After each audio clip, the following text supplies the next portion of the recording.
ఈ మధ్యకాలంలో ఎక్కడికి వెళ్ళినా పాత్రికేయ మిత్రులు కానీ రాజకీయ విశ్లేషకులు ప్రతి ముఖ్యమంత్రికి ఒక బ్రాండ్ ఉన్నది.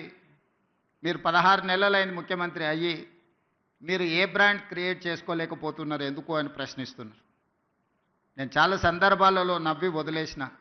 ఎందుకంటే ప్రశ్న అడిగేవాళ్ళు నేను ఏ బ్రాండ్ కోసం ప్రయత్నం చేస్తున్నో వాళ్ళు అవగాహన చేసుకునే పరిస్థితిలో లేరు అని.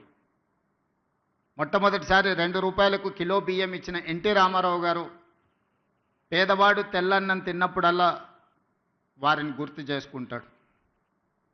ఐటీ కంపెనీలను, హైటెక్ సిటీని ఇవి చూసినప్పుడు చంద్రబాబు నాయుడు గారు గుర్తొస్తాడని చెప్తారు. అదేవిధంగా జలయజ్ఞం వ్యవసాయాన్ని ప్రాధాన్యతగా తీసుకొని ఉచిత కరెంటు నుంచి సాగునీటి ప్రాజెక్టుల వరకు రైతుల సమస్యలను చర్చించినప్పుడు రైతు బాంధవుడుగా డాక్టర్ వైఎస్ రాజశేఖర రెడ్డి గారు గుర్తొస్తారు. సరే, ఇంకొంతమంది కొన్ని రకాలుగా కొన్ని బ్రాండ్స్ క్లెయిమ్ చేస్తూ ఉంటారు. ఉద్యమకారులమని, తెలంగాణ ప్రదాతలమని. వాళ్ళ గురించి నేను పెద్దగా చర్చించదలుచుకోలేదు.